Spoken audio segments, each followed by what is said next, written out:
Sir ये recording कैसे करते हैं, एक दफ़ा ज़रा दोबारा से बताएं, इसमें क्या आपने क्या किया? ये यहाँ से और ये अच्छा, जब मैं टीम्स खोलता हूँ तो मेरे पास ये वाला ऑप्शन वैसे नहीं आता यहाँ पे। वो वजह ये है उसकी, ये टीम्स नहीं है, ये तो गूगल मीट है। Sorry, Google Meet, sorry Meet पे। हाँ, और टीम्स में ये, इसमें भी और उसमें भी, दोनों में होता यूं है कि अगर तो साथ में उन्होंने स्पेस भी परचेज की हुई है ना उनसे, कि बैक एंड पे वो रिकॉर्डिंग सेव होती रहे, ठीक है। तो तब ये ऑप्शन अपीयर होगी, वरना नहीं होगी। अच्छा, तो आपका ये जो अकाउंट है गूगल मीट वाला, ये कनेक्टेड है किसी चीज़ से ये बैक पे? नमल का है ना, ये नमल का हाँ? है। अच्छा अच्छा, फिर ठीक है, ठीक। नमल वालों ने पेमेंट करके और वो परचेज किया हुआ है, तो इस वजह से ये है कि अपीयर हो जाती है। वरना ये वाला जो है ना, ये अगर आपको ये छोटी सी तस्वीर, अब ये वाली जो तस्वीर है, जी ये जी। मेरा वैसे वो है अकाउंट। ठीक इस है। पे अगर मैं गूगल मीट खोलता हूँ तो मेरे पास ये रिकॉर्डिंग की ऑप्शन नहीं आती। सही सही, क्योंकि मैं भी ये देख रहा था कि हमारे सारे टीचर्स तो रिकॉर्ड कर रहे होते हैं, मैं अक्सर ले करना चाहता हूँ तो वो नहीं हो रही होती। हाँ नहीं, वो ऑफिशियल कोई वो है, या फिर अकाउंट परचेज करें पैसे दे के, ठीक है, ठीक है, ठीक। वरना फिर वो जूम ही है। सही सही। अस्सलाम वालेकुम सर। वालेकुम सलाम। अब इसमें फिर ये होगा कि जब ये रिकॉर्डिंग ख़त्म हो जाएगी तो फिर वो इस तरह जो बैक एंड पे वो गूगल ड्राइव पे वो कर देता है, सेव कर लेता है। तो वहाँ पे आप वो देखना चाहें तो भी, डाउनलोड करना चाहें और तो भी आपकी मर्जी। ठीक ठीक ठीक। टीम्स पे तो इन्होंने खुद से बंद कर दी हुई थी रिकॉर्डिंग। टीम्स पे पहले रिकॉर्डिंग की ऑप्शन थी। वो हम्म, असल में ये होता था कि जो बच्चे जिन्होंने फिर फी पे नहीं की हुई होती थी, तो वो भी फिर उससे फायदा उठा रहे होते थे। तो वो फिर उन्होंने रिकॉर्डिंग जो है वो टीम्स पे फिलहाल वो ऑप्शन बंद कर दिया। अच्छा, नहीं तो वो आसान काम था उन बच्चों को, वैसे वो टीम से निकाल दें। टीम नहीं, वो फिर होता यह था कि जब रिकॉर्डिंग टीचर्स करते थे ना, तो हम्म, वो बच्चे जिनकी टीम्स की आईडीज बनी हुई है, वो हम्म, उनको अपनी आईडी शेयर कर देते थे। वो उन आईडी से फिर जो है वो लेक्चर्स देख लेते थे। अच्छा। लेकिन मैं इस वजह से कह रहा हूँ कि सिचुएशन इसलिए ठीक नहीं है कि जहाँ पे बंदे ही बहुत कम हो। बिल्कुल। समझ रहे हैं ना आप? हाँ हाँ। उधर तो फिर ये है कि मेजॉरिटी की वो निकल ही गई, और उनके पास क्या रिकॉर्ड होगा मैनेजमेंट के पास कि क्लास हो रही है कि नहीं हो रही। उसमें फिर ये होता है कि वो आपका जो टीम्स का जो पेज है, जो आपकी टीम है, उस पे वो शो हो रहा होता है ना कि आपने क्लास कितनी देर की ली है। बस ये शो हम्म, हो रहा होता है कि आपने क्लास कितनी देर की ली है, उस क्लास में कौन कौन प्रेजेंट था, अच्छा। उसमें क्या बातें हुई, क्या पढ़ाया, वो फिर रिकॉर्ड नहीं हो रहा होता। बस ये हम्म, लिखा हुआ होता है कि क्लास जो है 1.5 घंटे की हुई है, 2 घंटे की हुई है, जितनी भी हुई है। ठीक है।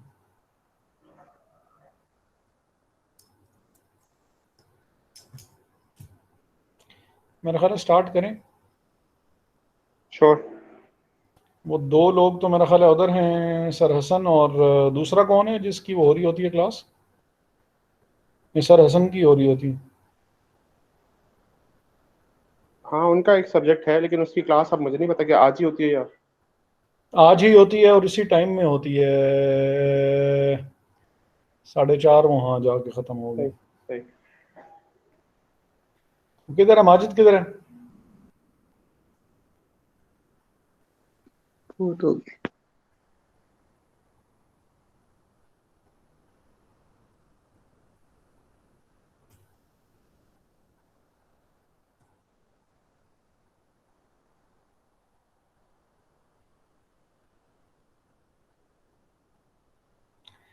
फॉरवर्ड्स की हद तक तो बात हमारी हो गई थी ना। फॉरवर्ड मनी मार्केट हेज भी हमने कुछ कर लिया था शायद। मनी मार्केट हेड जो है, हाँ जी।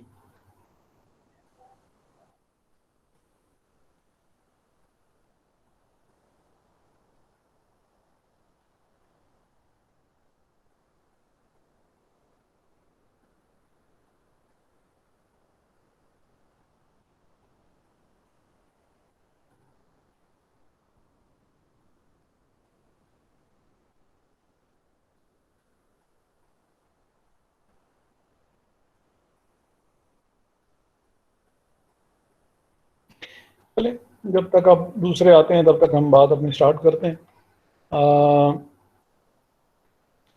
करेंसी फ्यूचर्स पे आज हमने बात करनी है। और ये जो पहले 4 क्वेश्चंस हैं इसके मैनेजिंग फॉरेन एक्सचेंज रिस्क के, जो फॉरवर्ड्स वाला जो चैप्टर था, इसके पहले 4 क्वेश्चंस जो हैं वो आपकी असाइनमेंट है। 5वें क्वेश्चन से ऑनवर्ड फिर बात ज़रा थोड़ी सी मुश्किल हो जाती है, तो वो हम ज़रा चलें रहने देते हैं, लेकिन 4 क्वेश्चंस पहले जो हैं वो आपकी असाइनमेंट होगी। मुर्तज़ा किधर है?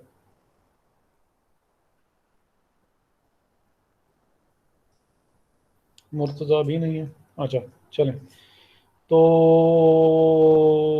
फ्यूचर्स और फॉरवर्ड्स में क्या फ़र्क है Mohammad Jain?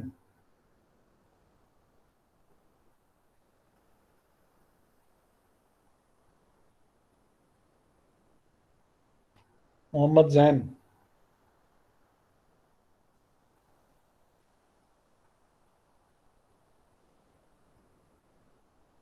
Sikandar. Sikandar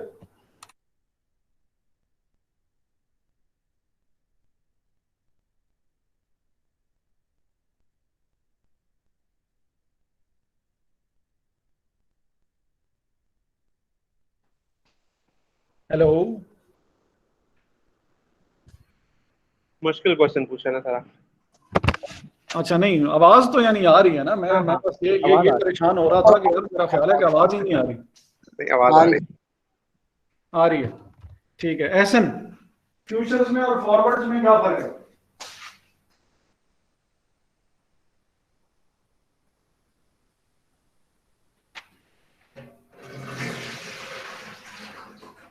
sir sir forward contract जो है वो क्या कहते हैं, ओवर द काउंटर होता है। फ्यूचर कॉन्ट्रैक्ट जो है वो उसमें ये है कि उसकी प्राइसेस जो हैं वो डेली बेस पे चेंज हो जाती है। फॉरवर्ड कॉन्ट्रैक्ट जो है उसकी प्राइस जो है वो एक ही दफ़ा जो है वो सेटल कर दी जाती है। अच्छा, और सर आप वॉशरूम चले गए? नहीं नहीं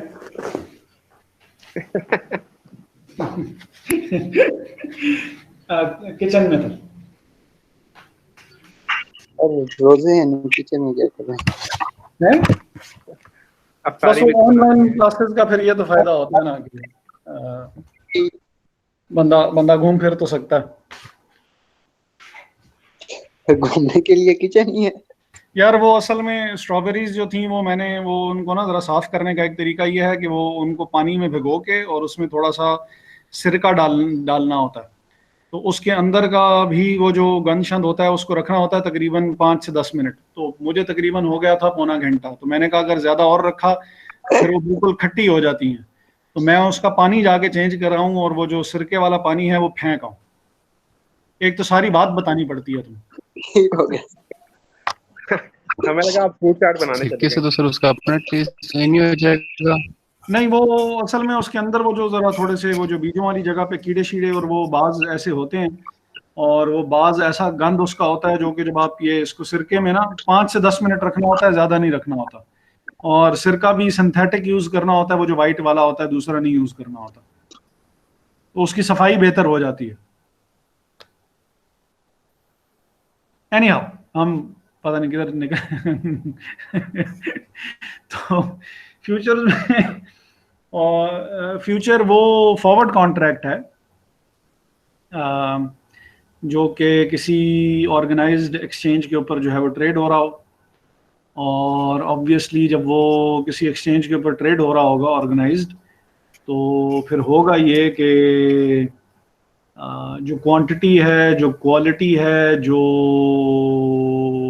टाइम है, डिलीवरी मोड है, पेमेंट का मोड जो है, ये सारा कुछ डिसाइड जो है वो वही कंपनी करे, वही एक्सचेंज करेगी जहाँ पे वो ट्रेड हो रहा होगा। तो जो ऑर्गेनाइज्ड एक्सचेंजेस हैं जो भी, उसके ऊपर जो है वो ये ट्रेड हो रहे होते हैं। जैसे पाकिस्तान में पी मैक्स है, पाकिस्तान मर्केंटाइल एक्सचेंज है। तो उसके ऊपर जो है ये जो फॉरवर्ड जो जो जो फ्यूचर्स हैं या ऑप्शंस हैं या स्वैप्स जो हैं, ये उसके ऊपर जो है वो डील हो रहे होते हैं और ट्रेड हो रहे होते हैं। यूजुअली जब भी हम इसको वो देखेंगे, यानी फ्यूचर बेसिकली होता फॉरवर्ड कॉन्ट्रैक्ट ही है, लेकिन फॉरवर्ड कॉन्ट्रैक्ट में और इसमें जो मेन फ़र्क है वो ये है कि फॉरवर्ड कॉन्ट्रैक्ट में आप अपनी मर्ज़ी की कंडीशंस रख सकते हैं, और वो जैसे उसने कहा एसन ने कि वो जो ओवर द काउंटर है कि उसमें आपकी अपनी मर्ज़ी की कंडीशंस, आपकी अपनी मर्ज़ी की डेट, आपकी मर्ज़ी की अमाउंट, ये सारी चीज़ें आपकी अपनी मर्ज़ी की होती हैं। जबकि अगर आप इसको ले रहे हैं, फ्यूचर्स को ले रहे हैं, तो आपकी अपनी मर्ज़ी की कोई चीज़ नहीं होगी। एक्सचेंज ने जो कंडीशंस जो हैं वो उसमें लगा दी, वो आपको उसी तरह पूरी करनी पड़ेंगी। तो पहली चीज़ तो दोनों में डिफरेंस कि वो होते क्या हैं, स्टैंडर्ड कॉन्ट्रैक्ट्स हैं, कस्टमाइज्ड कॉन्ट्रैक्ट्स नहीं हैं। सेटलमेंट डेट्स जो होती हैं इसकी, वो सेटलमेंट डेट जो होती है वो यूजुअली मंथ का एंड होता है, ठीक है। और यानी जब भी वो सेटलमेंट की बारी आएगी तो हम मंथ एंड के ऊपर ही उसको सेटल कर सकते हैं, उससे पहले उसकी सेटलमेंट जो है वो यानी नॉर्मल हालात में जो होगी वो नहीं हो सकेगी। तो बाकी फिर जो इसमें अगेन जो इसमें कॉन्ट्रैक्ट की जो प्राइस होगी, वो कॉन्ट्रैक्ट की प्राइस भी, माजिद आ गया नहीं आया? अच्छा आ गया, ठीक है। बस मैंने कहा प्रोफाइल पिक्चर देख लूँ कि वो उसने वही अजीब गरीब किस्म की तो नहीं लगाई हुई है, चेंज कर दी है कि नहीं की। अच्छा, फिर इसमें जो एक बहुत ज़रूरी एक वो है एस्पेक्ट, जब आप एक्सचेंज के ऊपर जब उसको ट्रेड कर रहे होते हैं, तो जो एक बहुत अहम उसके अंदर जो चीज़ है वो ये है कि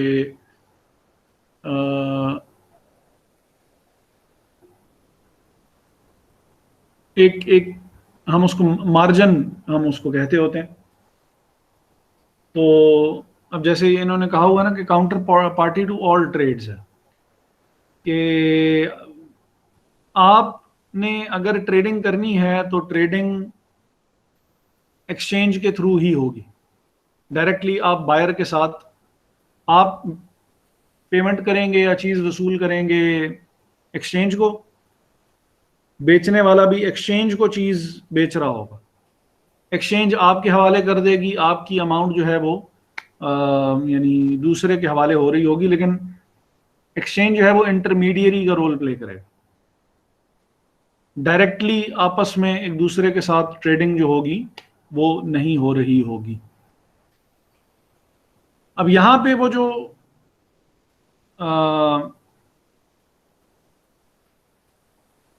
डिफॉल्ट का जो चांस है वो इस लिहाज से, यानी फ्यूचर्स में उससे बचा जा सकता है कि आपसे पहले ही एक अमाउंट जो है वो, पता नहीं यहाँ पे उन्होंने आगे इसका जिक्र किया वो, हानि मार्जिन का जिक्र किया वो, कि पहले ही वो कहा जाएगा कि एक सर्टेन अमाउंट डिपॉजिट करवाएं, जिसको वो इनिशियल मार्जिन कहते हैं। अब इसकी वजह से वो जो शॉर्ट टर्म लॉसेस या जो होंगे वो यहाँ से कवर हो जाएंगे। प्राइस का उतार चढ़ाव हुआ, प्राइस के उतार चढ़ाव की वजह से जो प्राइस के उतार चढ़ाव की वजह से जो गेन या लॉस हो रहा है आपको, गेन तो नहीं खैर, जो लॉस हो रहा है आपको, वो लॉस जो होगा वो आपके मार्जिन अकाउंट में से जो मेंटेन किया जा रहा होगा उसकी एडजस्टमेंट वहां कर दी जाएगी। आपने कॉन्ट्रैक्ट करना है, सपोज 4 कॉन्ट्रैक्ट आपने साइन करने हैं, 4 कॉन्ट्रैक्ट्स की सपोज वैल्यू $5 लाख बनती है, तो आपसे $5 लाख सपोज कि आपसे कहा जाएगा कि भाई 50% इनिशियल मार्जिन आप अपना मेंटेन कर लें। मींस अगर तुमने ये कॉन्ट्रैक्ट करना है तो ठीक है, एग्जीक्यूट तो ये आज से 3 महीने बाद होगा या 6 महीने बाद होगा या जब भी होगा, और ऑब्वियसली आपको अमाउंट जो है वो उस वक्त उसको क्लियर करनी पड़ेगी। लेकिन अगर आप इस कॉन्ट्रैक्ट में दाखिल होना चाहते हैं तो आपको इस वक्त सपोज 50% अमाउंट अभी 2.5 लाख अभी ही अकाउंट में डलवाने हैं, मार्जिन अकाउंट में अपने, तो तब हम आपको कॉन्ट्रैक्ट करने देंगे, वरना नहीं करने देंगे। इसकी अब बहुत सी वजूहत हैं। एक वजह तो जैसे इन्होंने ये भी बताई अभी कि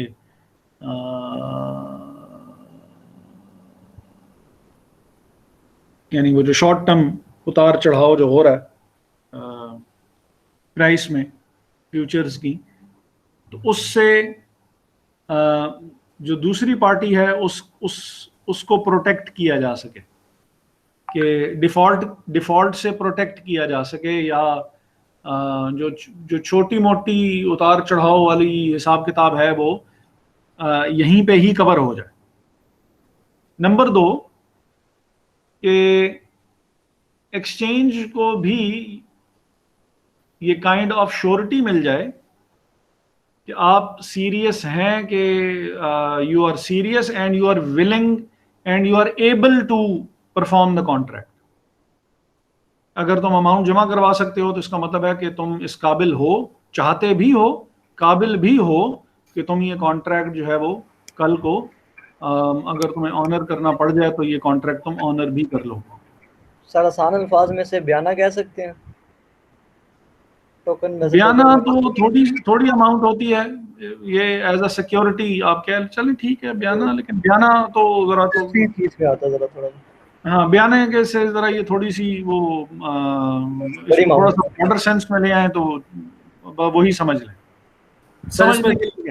सर इसमें दोनों पार्टियों का बताया कि दोनों पार्टियां सर पे करेंगी डिपॉजिट। हाँ जी, हाँ जी। तो सर अगर बयाने की बात है वो तो एक पार्टी आई मीन जो परचेजर होता है वो सर पे कर रहा होता है उस टाइम। तो देखिए अभी हमने जो ये फ्यूचर्स या फॉरवर्ड्स या जो इनकी जो हमने बात की थी वो ये है कि ये वो कॉन्ट्रैक्ट है जो कि अभी हुआ नहीं है जी, होगा फ्यूचर में जाके, जिसकी वजह से इनकी वैल्यू एज सच होती कोई भी नहीं, ठीक है। लेकिन जब आप और यानी कोई डिपॉजिट जमा करवाने की जरूरत नहीं है अगर तो आप फॉरवर्ड कॉन्ट्रैक्ट जो है वो साइन कर रहे हैं। लेकिन जहां पे फ्यूचर कॉन्ट्रैक्ट की साइन वो उसकी बारी आएगी तो श्योरिटी एक्सचेंज ने दोनों तरफ देनी है कि कोई पार्टी भी बैकआउट नहीं करेगी। अच्छा। मैं बेचने के लिए तैयार हूं, अगला कह रहा है कि ठीक है यार मैं ये चीज खरीद लूंगा, कॉन्ट्रैक्ट हो गया आपका, और वो खरीदने वाला बैकआउट कर जाए, तो सर बेसिकली वो सिक्योरिटी ले रहा होगा दोनों पार्टी से, दोनों से, कि कोई भी फिर वो ना करे। If either party backs out तो जो वो है सिक्योरिटी है वो जब्त हो जाएगी। हाँ, और डिलीवरी जो भी होनी है वो करनी बेसिकली एक्सचेंज नहीं है, बंदों ने खुद नहीं करनी। ठीक है सर। अच्छा, अब इसमें वो जो गेन या लॉस हो रहा है, specially in the case of loss, suppose के 50% अमाउंट जमा करवाई गई थी, 5 लाख का 50% 2.5 लाख था, और आपसे कहा गया है कि आपने एक खास सतह मेंटेन करनी है अपने इस अकाउंट में अमाउंट की। सपोज 30% आपने मेंटेन करना है, तो 5 लाख का 30% बेसिकली 1.5 लाख होगा। अब अगर 2.5 लाख से नुकसान होते होते होते होते होते होते इतना नुकसान हो गया कि वो नुकसान जो है वो मैंने जैसे पहले कहा कि लॉस होगा तो वो आपके अकाउंट में से अमाउंट डिडक्ट कर ली जाएगी पहले से ही, ठीक है। सपोज कीमतों के उतार चढ़ाव की वजह से कीमतें गिरी, 25,000 रुपए आपके अकाउंट में से निकल गए, 2.5 लाख जमा करवा दिए थे, 2.25 लाख रुपए पे आप अभी भी हैं। कीमतें फिर गिरी, 35,000 फिर कट गए, कीमतें फिर गिरी, 40,000 और कट गए, 1 लाख रुपए आपके अकाउंट में से निकल गया। अब आप 30% की वो जो लिमिट थी जिसको आपने मेंटेन हर सूरत में अपने अकाउंट को करना है, उसको मेंटेनेंस मार्जिन या यहाँ पे वो उसको वेरिएशन मार्जिन कह रहे हैं, ये आपको मेंटेन करके रखना है। जैसे ही 30% है या 25% है या 20% है या 35%, जो भी होगा, जो एक्सचेंज बता देगी कि भाई ये आपका मेंटेनेंस मार्जिन या ये आपका वेरिएशन मार्जिन है, ये आपको मेंटेन करके रखना है। जब बात उससे नीचे जाएगी तो आपको मार्जिन कॉल आ जाएगी कि भाई आपका वो जो मिनिमम बैलेंस था, अमाउंट उस मिनिमम बैलेंस से भी कम हो गई है, तो अब आप अपने अकाउंट में अमाउंट रिप्लेनिश कर लें, उसको एटलीस्ट जो मेंटेनेंस मार्जिन या मिनिमम जो वेरिएशन मार्जिन है उतना मेंटेन कर लें। 30% तक तो एटलीस्ट तुम अपने आप को लेके आ जाओ।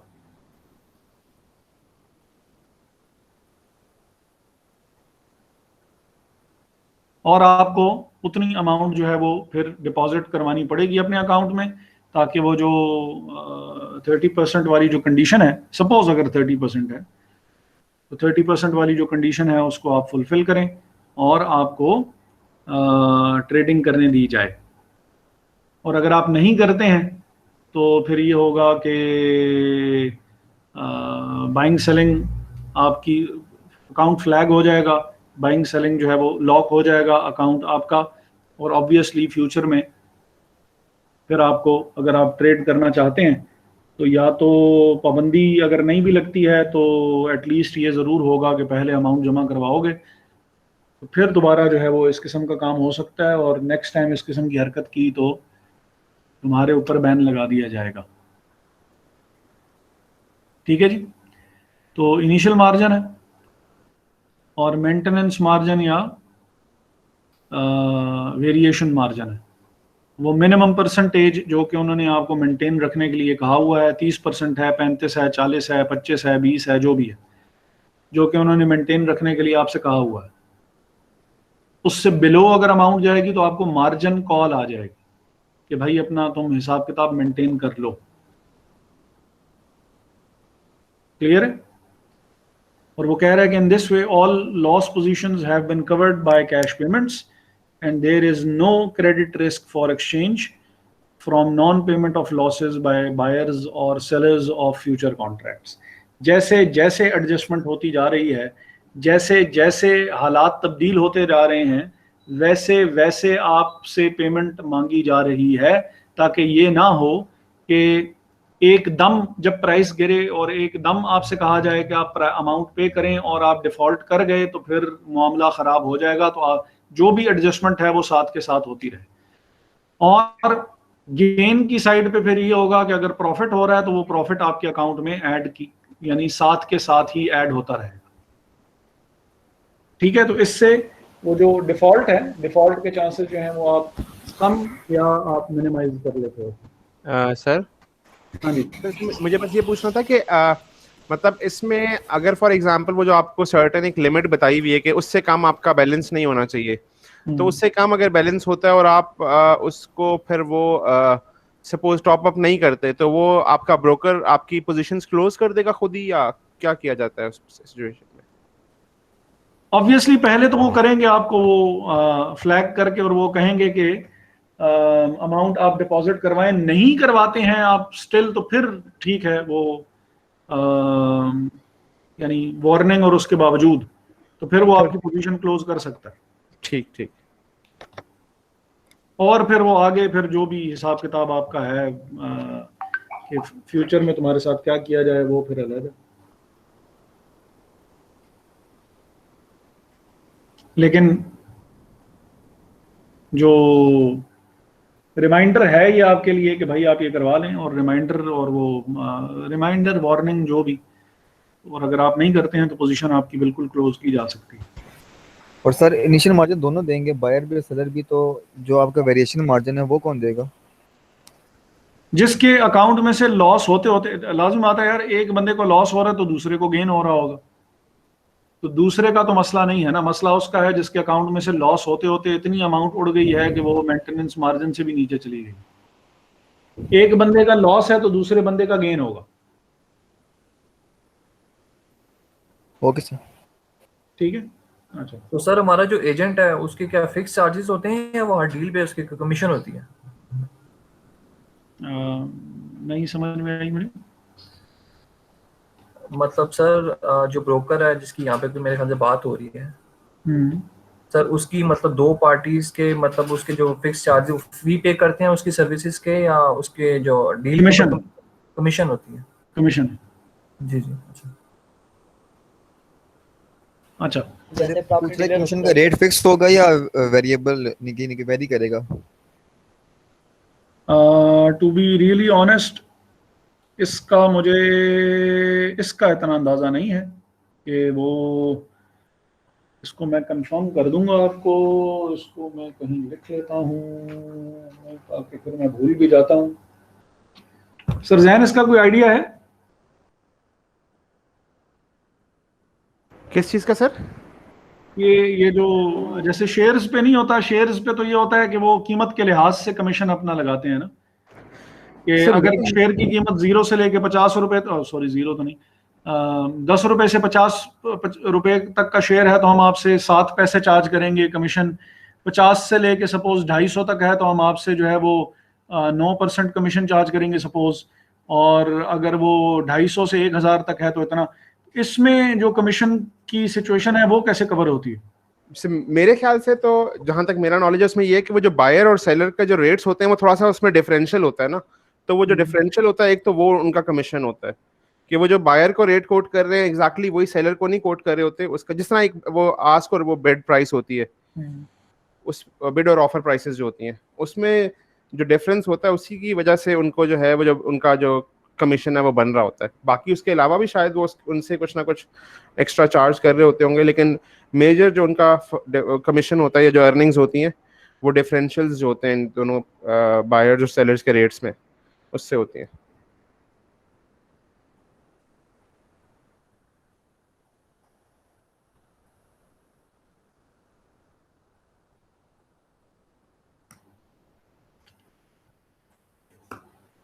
चलें, ये मैं हाँ इसको चेक भी कर लेता हूँ, मैं खुद भी देख लेता हूँ। इसको एग्जैक्ट देख लेते हैं क्योंकि मैं भूल भी जाता हूँ, असल में मुझे याद बातें याद भी नहीं रहती।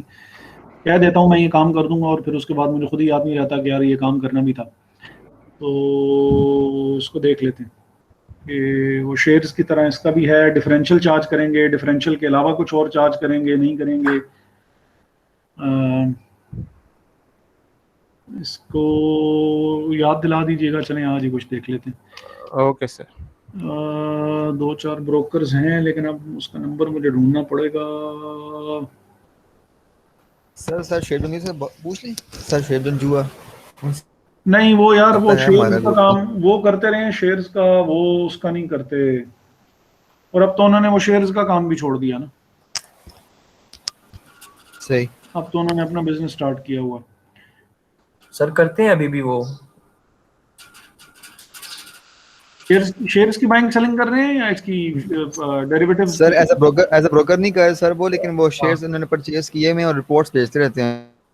हाँ नहीं, वो तो शेयर्स और वो डिफरेंट इन्वेस्ट तो किया है उन्होंने, कह रहे थे कि लॉन्ग टर्म के लिए मैंने किया हुआ है, तो काम तो कर रहे हैं वो उसी में। क्योंकि हम जो बात कर रहे हैं ना जो इस वक्त ये वो है करेंसी कमोडिटी। हाँ, कमोडिटी के डेरिवेटिव नहीं है, हम करेंसी डेरिवेटिव की बात कर रहे हैं ना। तो करेंसी डेरिवेटिव में इट मेक्स सेंस जो सर जैन कह रहे हैं कि जो डिफरेंशियल होगा जो प्राइस कोटेशन में, तो वो डिफरेंशियल बेसिकली उनका वो होगा कमीशन होगा। तो इसको बहरहाल कंफर्म कर लेते हैं कि इसमें करेंसी डेरिवेटिव में कमीशन जो है वो आया कि ऐसे ही इसके अलावा कुछ और चीज़ तो नहीं होती है, सिर्फ यही चीज़ होती है, या कुछ इसके अलावा भी कुछ और भी होता है। बहरहाल फिलहाल जो सर ने बात की है तो इट मेक्स सेंस कि डिफरेंट वो प्राइस कोट करके और उसमें से जो डिफरेंशियल जो होगा वो उसका एज अ कमीशन जो है वो चार्ज करेंगे। तो बहरहाल लॉन्ग पोजीशन और शॉर्ट पोजीशन के ऊपर हमने बात जो है वो पहले की हुई है कि when a person has bot futures without previously having sold any, he establishes a long position in the futures. A long position in futures therefore represents an undertaking to buy a quantity of futures at a future date. तो एक और चीज़ भी वो कुछ अर्से पहले वो जो America में वो जो आपने सुना होगा कि ऑयल प्राइसेस वगैरह, तो वो ऑयल प्राइसेस, ऑयल फ्यूचर्स की प्राइस जो थी वो कम हो गई थी। ठीक है, वो ऑयल इस तरह नहीं था कि जो पेट्रोल पंप पे गया और वो डलवा रहा है तो उसको साथ में पैसे वो दे, पेट्रोल भी डलवा और साथ में पैसे भी लेके जा। वो जो ऑयल फ्यूचर्स थे, वो ऑयल फ्यूचर्स की जो प्राइस थी वो नेगेटिव में चली गई थी। खैर इस पे बाद में अभी बात करते हैं कि क्या हुआ था और क्या नहीं हुआ था। तो लॉन्ग पोजीशन वो हो गई जो कि जिसमें अगला बंदा ये कह देगा कि यार ठीक है, मैं फ्यूचर में आपसे ये चीज़ बाय करूंगा। और शॉर्ट सेलिंग से है कि जो अगर वो सेल करना चाह रहा हो तो वो जो पोजीशन लेगा सेलर, उसको हम शॉर्ट पोजीशन कहेंगे। It is possible to sell futures without having वो यानी कि a position in which a person has sold futures without previously buying them has a short position. For example, someone can sell 100 September Standard and Poor 500 index futures without already owning. अब ये बात हमने ना last lecture में की थी, पता नहीं किसने सवाल मुझसे पूछा था, मुझे अभी याद नहीं है कि वो क्या ज़रूरी है कि वो चीज़ जो है वो उसके पास मौजूद हो। तो हमने बात की थी कि यूजुअली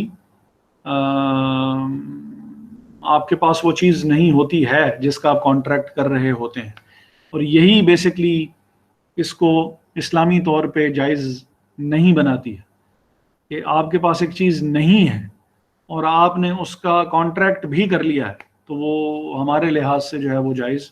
अगर कोई आप किसी चीज़ का लेन देन करना चाह रहे हैं तो वो आपकी पोजीशन में होनी चाहिए। मालिक तो आप हो ही हो, पोजीशन में भी आपके वो चीज़ होनी चाहिए, तो फिर ये है कि आप उसकी ट्रेडिंग आगे कर सकते हैं। लेकिन सर फ्यूचर्स में तो वैसे नॉर्मली ये होता है ना कि आप तो अभी उस शॉर्ट पोजीशन में जा ही लिए रहे हो क्योंकि आपको पता है कि आप मैच्योरिटी से पहले उस पोजीशन को क्लोज कर लोगे।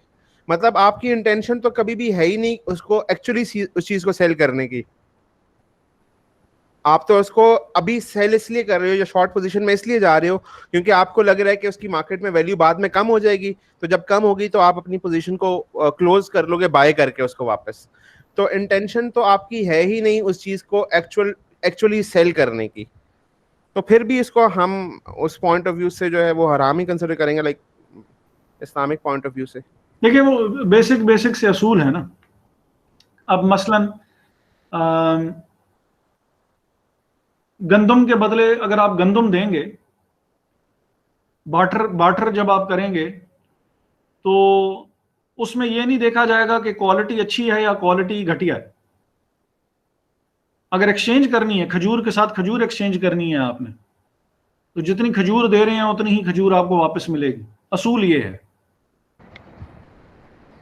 मसलन हजरत बिलाल रजी अल्लाह तआला अन्हु को आप सल्लल्लाहु अलैहि वसल्लम ने खजूर एक दी, हाई क्वालिटी खजूर, और उसको कहा कि भाई इसके बदले में खजूर जो ज़रा थोड़ी सी लोअर क्वालिटी की है वो ले आए। अब वो 1 किलो लेके गए, 1 किलो ही ले आए, 1 किलो लेके गए, 2 किलो अच्छी खजूर, घटिया खजूर ले। घटिया मीन्स कि वो यानी of not that much high quality जितनी कि वो वाली खजूर थी। तो आपने कहा कि भाई ये तो सूद का काम हुआ। तुम्हें करना ये चाहिए था कि पहले तुम ये अच्छी क्वालिटी वाली खजूर बेचते, उससे तुम्हें पैसे आते, फिर तुम उससे वो जो घटिया 2 किलो खजूर, घटिया सॉरी मैं वो जो लफ्ज़ यानी वो जो लोअर क्वालिटी खजूर है वो खरीद लेते। अब बात तो वही है, घूम घुमा के बात तो वहां पे आ रही है कि 1 किलो, लेकिन आपने बीच में इंटरमीडिएरी इन्वॉल्व किया है जो कि पैसा है। इसी तरह असूल ये है कि जो चीज़ भी आप बेचना चाहते हैं या आप कॉन्ट्रैक्ट करना चाहते हैं, आप मालिक तो हो ही हो, वो आपकी पोजीशन में भी होनी चाहिए। तो फिर ठीक है कि आप अगर कॉन्ट्रैक्ट करना, अब फ्यूचर का तो आपको नहीं पता, ठीक है आप एक्सपेक्ट कर रहे होंगे कि यार वो चीज़ मेरे पास आ जाएगी। तो लेकिन जो आपने एग्जांपल दी है उसमें डिमांड का भी तो फैक्टर होता है ना, कि जो आपकी नीड्स होती, जो आपके साथ, जैसे आम खजूर है सर, उसकी डिमांड कुछ और होगी, और जो आपने बताया कि अच्छी क्वालिटी खजूर है, उसकी डिमांड और प्राइस में फर्क तो होगा ना। तो इसीलिए ना कि भाई अगर आप समझते हैं कि यार ये तो दोनों सेम तो नहीं है, अच्छी खजूर है और लोअर क्वालिटी खजूर है, तो ये दोनों तो बराबर नहीं है, तो भाई मुझे अच्छी वाले के बदले में वो दूसरी वाली ज्यादा दे दे। तो जो रूल है ना, आप रूल के अगेंस्ट चल रहे हैं, रूल बेस्ड अप्रोच के अगेंस्ट चल रहे हैं आप। जैसे वो हमने वो लास्ट टाइम भी नहीं, वो कॉर्पोरेट गवर्नेंस में वो पता नहीं बात हुई थी या किधर बात हुई थी कि एक जो है वो प्रिंसिपल्स बेस्ड अप्रोच है, एक रूल्स बेस्ड अप्रोच है। भाई रूल है कि जब कमोडिटी की एक्सचेंज होगी तो कमोडिटी की एक्सचेंज में फिर तुम ये नहीं देखोगे कि भाई ये हायर क्वालिटी और ये लोअर क्वालिटी, फिर इक्वल अमाउंट ही एक्सचेंज की जाएगी। सर लेकिन फिर इसमें मतलब जिस तरह वो एक IFRS 13 है फेयर वैल्यू मेजरमेंट का, उसका कॉन्सेप्ट बेसिकली यही है कि अगर एक चीज की मार्केट एग्जिस्ट ही नहीं करती, मतलब जिस तरह उस टाइम, अभी तो चले हमारे पास एक मीडियम ऑफ एक्सचेंज है, करेंसी है, और इतनी मार्केट एग्जिस्ट करती है, हमें पता है कि ये चीज की इतनी वर्थ है, दूसरी चीज की इतनी वर्थ है। जब उस तरह की कोई एक्टिव मार्केट एग्जिस्ट ही नहीं करती तो हम कैसे कह सकते हैं कि मतलब ये चीज जो है वो एक्चुअली इतने की है या इतने की नहीं है? मतलब कैसे डिसाइड किया जा सकता है उसमें प्राइस में रियलाइजेशन उसकी नहीं हो सकेगी, ये कह रहे हैं? हाँ, कि मतलब आपको अगर मतलब आपको तो नहीं पता कि ये जो, अगर उस टाइम पे कोई मीडियम ऑफ एक्सचेंज था ही नहीं, मतलब जिस तरह बार्टर के टाइम में तो कोई पैसा या कोई ये गोल्ड और ये चीजें एज उसको यूज तो नहीं करते थे ना बार्टर के टाइम पे, तो उस टाइम पे कैसे कह सकते थे कि यार एक मतलब 1 किलो खजूर के बदले में 2 किलो मिलेंगी, या 1 किलो ही मिलेंगी, या 3 मिलेंगी, या 4 मिलेंगी? मतलब ये कैसे डिसाइड किया जाता था?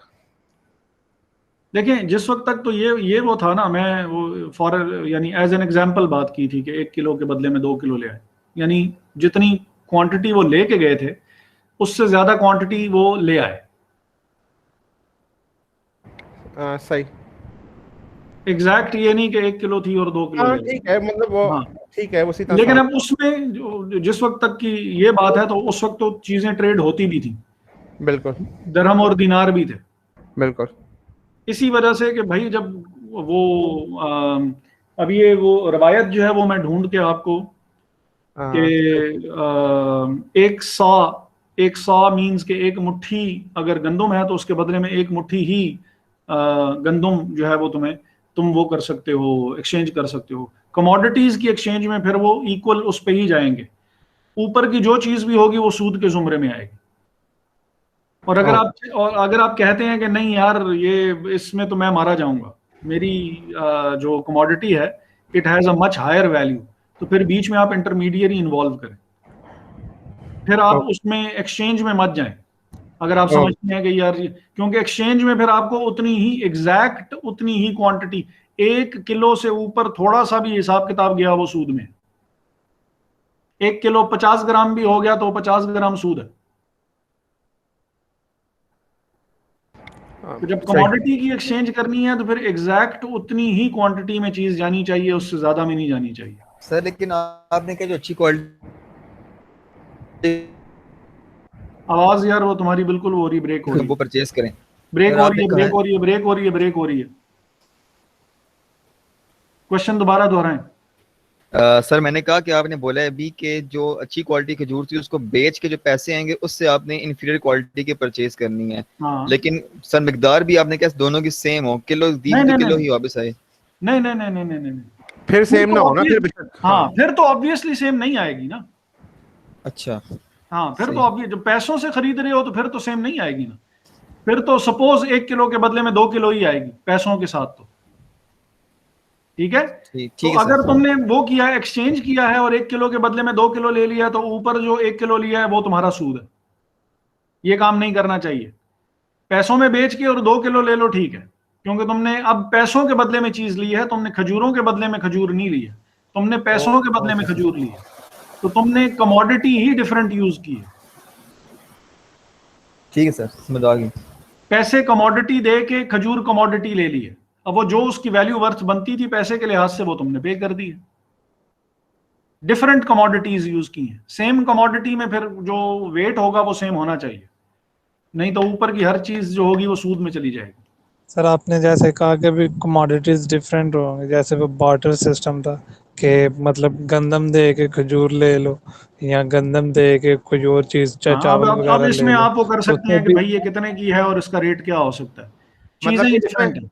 इसमें फिर हो सकता है कि एक बेहतर क्वालिटी की खजूर के बदले में आपको सपोज 1 किलो चावल मिलेंगे, हाँ हाँ और दूसरी क्वालिटी की हाँ खजूर के बदले में आपको आधा किलो चावल हाँ मिलेंगे फॉर एग्जाम्पल। कमोडिटी डिफरेंट है। ठीक। अच्छा, तो हम बात कर रहे थे लॉन्ग पोजीशन और शॉर्ट पोजीशन की, और सर ये शॉर्टली सर लॉन्ग पोजीशन और शॉर्ट पोजीशन में सर क्या डिफरेंस है शॉर्ट बता एस दें से मुझे थोड़ा। याद रखिएगा, शॉर्ट एस है, सेल भी एस से ही होता है। तो जब किसी ने बेचने की पोजीशन ले ली कि मैं ये चीज बेचूंगा, तो उसने शॉर्ट पोजीशन ले ली है। और अच्छा, इसके ऑपोजिट क्या होगा, बाइंग होगा, तो बाइंग लॉन्ग कहलाती है। ठीक है सर।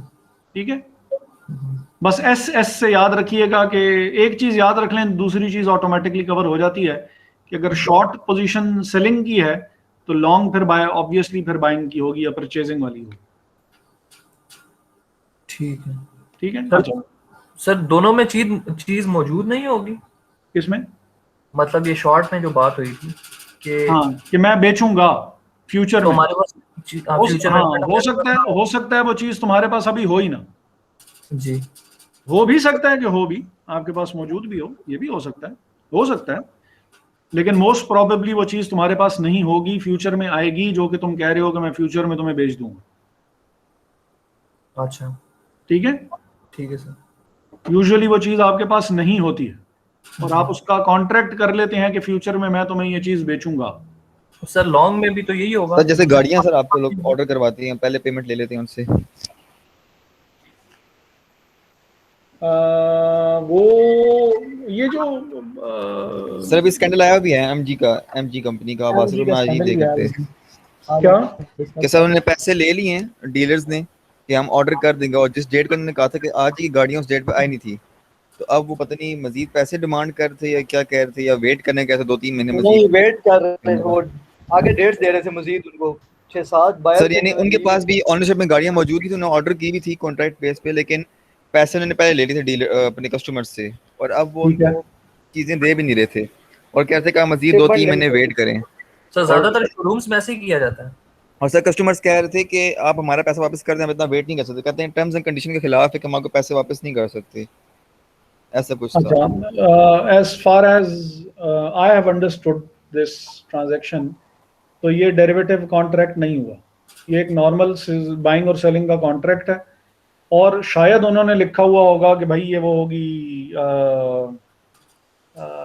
नॉन नेगोशिएबल, और वो जो नहीं होती यार, वो जो रिटर्न नहीं होगी, तो अमाउंट रिटर्न वगैरह नहीं होगी, कॉन्ट्रैक्ट उन्होंने शायद पढ़ा नहीं होगा उन लोगों ने, तो इस वजह से शायद रिफंडेबल सर, जी नॉन रिफंडेबल, नॉन रिफंडेबल है और नॉन कैंसिलेबल है, सपोज ये भी शायद लिखा हुआ इन्होंने पढ़ा ना हो। हम जिन कॉन्ट्रैक्ट्स की बात कर रहे हैं ये और है कि आपने यानी ये मिलती जुलती तो चीजें हैं बिल्कुल, जो जो जो आप जिक्र कर रहे हैं, या जो ये जो कॉन्ट्रैक्ट किए जा रहे हैं, ये स्पेसिफिकली फ्यूचर के लॉस को और फ्यूचर की अनसर्टेनिटी को रियलाइज करके और उसको मैनेज करने के लिए किए जा रहे हैं। स्पेसिफिकली कॉन्ट्रैक्ट है ही इस चीज के लिए कि यार आगे ये चीज इस तरह हो जाएगी, और हम कॉन्ट्रैक्ट उसके लिए ये पोजीशन हम अभी से ही इस तरह ले लें। मसलन फ्यूचर में ये इस कमोडिटी की प्राइस गिर जाएगी, 100 रुपए फिलहाल चल रही है, और मुझे उम्मीद है कि फ्यूचर में जाके ये 90 की हो जाएगी। कॉन्ट्रैक्ट में आज ही कर लूं कि भाई 95 की मैं तुम्हें बेचूंगा। अब जब मौका आएगा तो मार्केट में वो चीज बिक रही होगी 90 की, मार्केट से मैं 90 की उठाऊंगा, उस बंदे को मैं 95 की बेच दूंगा कि भाई प्राइस तुम्हारे और मेरे बीच में तय हुई हुई थी 95, डेट तय हुई हुई थी, ये डेट आ गई है, ये कमोडिटी पड़ी हुई है, अब प्राइस आपको मुझे 95 पे करनी पड़ेगी। एक बंदे को गेन हो रहा है, एक्सक्यूज मी सर, सर जो लेने वाला होगा उसको मार्केट का अंदाजा नहीं होगा कि हो सकता है ये सस्ती हो जाए, तो मैं अभी क्यों सर ये वो कॉल ऑप्शन की बात हो रही है? नहीं, हम अभी उसकी बात कर रहे हैं, फ्यूचर्स की और फॉरवर्ड्स की बात कर रहे हैं। तो सर लेने वाले को भी तो अवेयरनेस होगी ना मार्केट की कि आने वाले हाँ वक्त जी। में सस्ती भी तो होगी, हो हाँ जी, सकता है, हाँ तो जी। वो क्यों करे अभी कोई? जिसका अंदाजा या जिसकी कैलकुलेशन गलत हुई वो मारा गया। बिल्कुल सर। उसकी कैलकुलेशन के हिसाब से प्राइस बढ़नी है। 100 पे अभी चल रहा है, 110 पे जाएगी। उसने कहा क्या किया, वो तभी 95 पे बात वो कर ली, 95 पे या 100 पे ही या 105 पे बात उसने तय कर ली कि यार मैं खरीदूंगा। Right sir. अगर वाकई ही कीमत बढ़ के इतनी चली जाती है तो उसको तो फायदा है, 95 पे वो खरीदेगा। और मार्केट में अगर कीमत 101 है या 100 है या जो जितनी भी है, उतरे पे जाके बेच देगा। तो सस्ती चीज खरीदी, महंगी जाके मार्केट में बेच दी, प्रॉफिट उसने कमा लिया।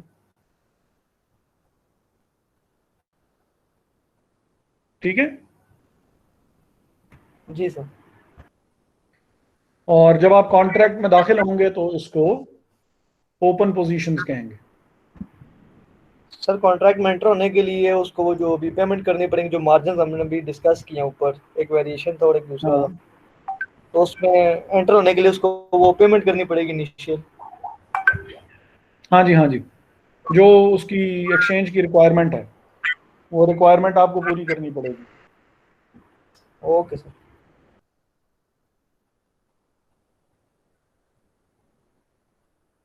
अच्छा, ये कहाँ डिस्कस हुआ है सिकंदर, एमजी वाला ये जो है?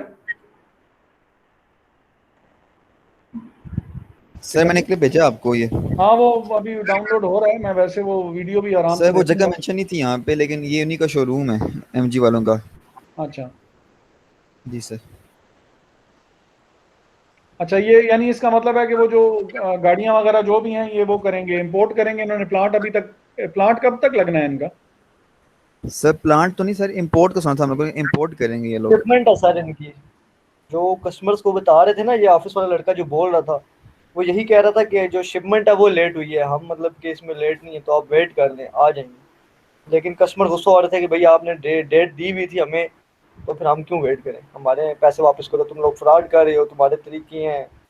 वो काफ़ी बोल रहा था बंदा इसमें एक, और काफ़ी ज़्यादा बायर्स बैठे हुए थे, 5-6 बंदे तो बैठे थे। फिर वो डिमांड कर रहे थे कि जो कस्टमर गाड़ी नहीं था इनके साथ, 4-5 कस्टमर इकट्ठे आए हुए थे।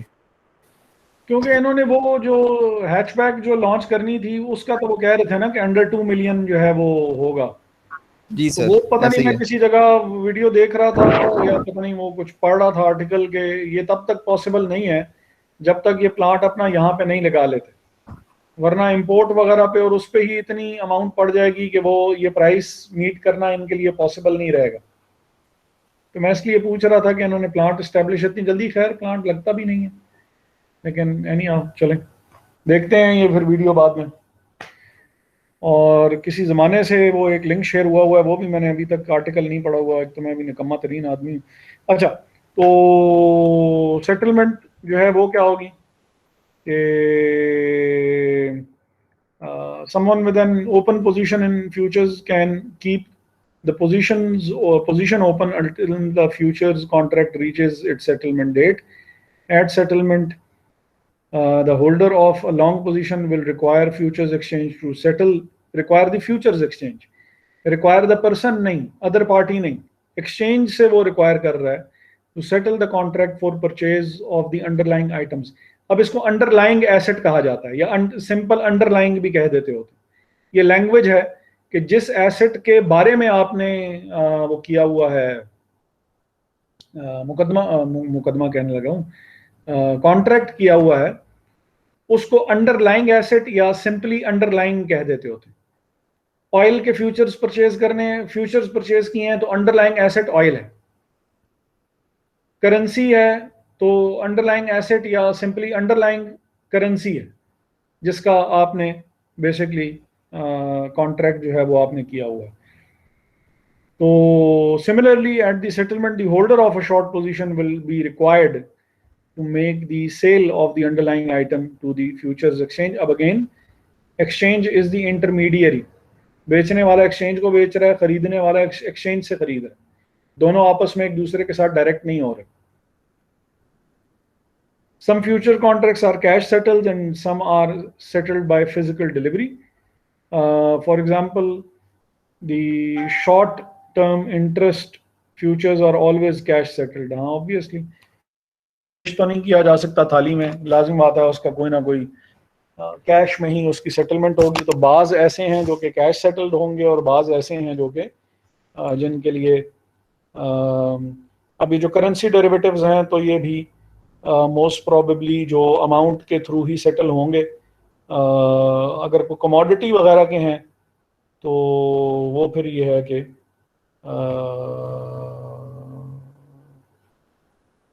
या जो बॉन्ड्स हैं या जो आपने इक्विटी के कोई वो किए हुए हैं, फ्यूचर्स कोई साइन किए हुए हैं, तो फिर उसकी एक्चुअल डिलीवरी होगी तो तब वो कॉन्ट्रैक्ट जो है वो सेटल तस्वर किया जाएगा, वरना नहीं होगा। बाकी क्लोजिंग के बारे में भी ओपन पोजीशंस तो ये है कि जब आपने कॉन्ट्रैक्ट आपने साइन किया, कॉन्ट्रैक्ट में आप दाखिल हुए तो वो ओपन पोजीशंस कहलाएंगी।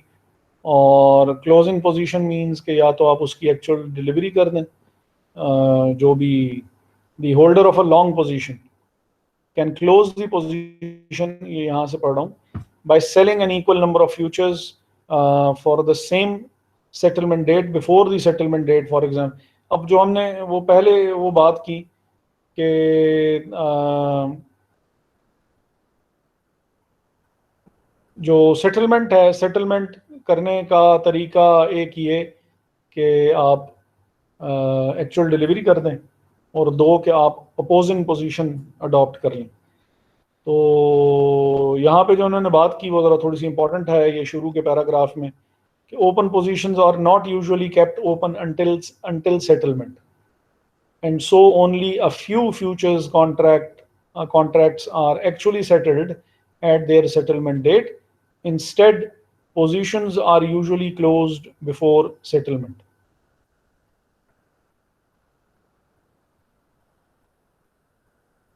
ये इंपॉर्टेंट बात है, याद रखने की है कि जो सेटलमेंट डेट है, मेजॉरिटी ऑफ द पोजीशंस जो हैं वो उससे पहले पहले ही क्लोज कर दी जाती हैं। 1 मिनट के लिए एक्सक्यूज कीजिएगा मुझे।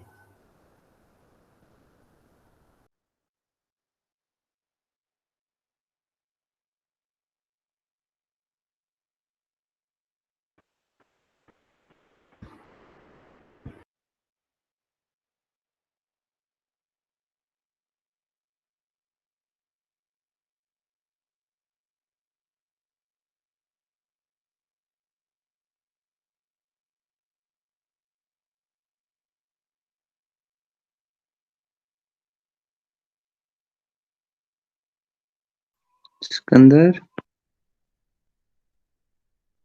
हुक्म।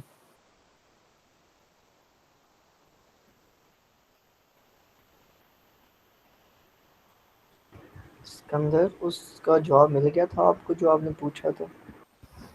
मैं भी साथ पूछूंगा। अच्छा, मैं कि शायद मैं लेट हो गया। उसका जवाब जैन भाई और सर सलमान मिलकर देंगे। सही, इसमें एहसान शायद भी शामिल है मेरे ख्याल से।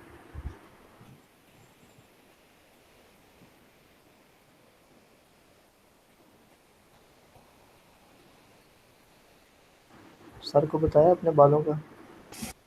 मुझे नहीं बताया।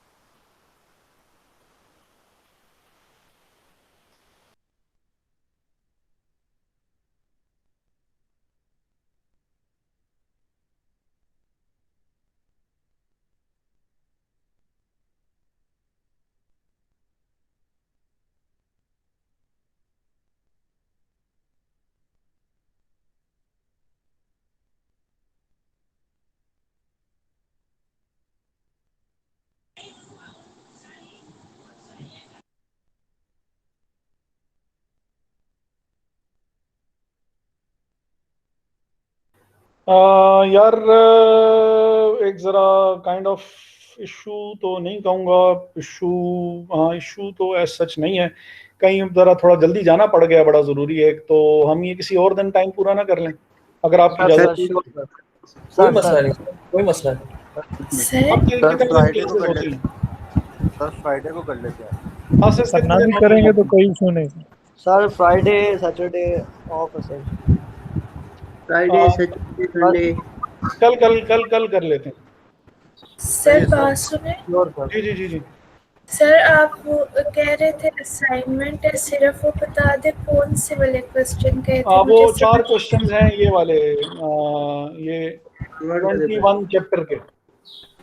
ओके, पेज नंबर क्या है? पेज नंबर जो है ये 100 है, पीडीएफ का 46 है, पीडीएफ का 46। ठीक है, थैंक यू सर। ठीक है, ओके सर, चलें, हैं आप। बाकी बाकी फिर इंशाल्लाह फिर से कल से। Okay sir. Okay sir, okay okay sir.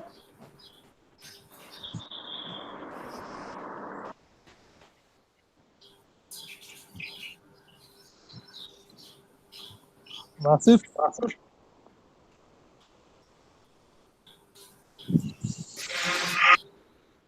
जी चला गया। नहीं, इधर ही है वासिफ। चला गया। भाई इतना बस ये मतलब चला गया। आप वो अल्फाज यार इस्तेमाल अपना नहीं करते। एहसान भाई क्या हाल है, खैरियत है? अच्छा इधर ही है। सारा ही चले गए तो हम क्या करें, हम भी यार चलते हैं। असल में हाँ भाई, बात एहसान ये क्या है हाल है, कि खैरियत से है? रियाज रियाज ने ऐसी बात कर दी है कि मैं एहसान आपको बता नहीं सकता। क्या सर ठीक ठाक। आवाज आ क्या रही है बात? भाई? क्या कर दिया? चला गया है। हेलो। पता नहीं क्या कह के गया, कह रहा है कुछ कह दिया।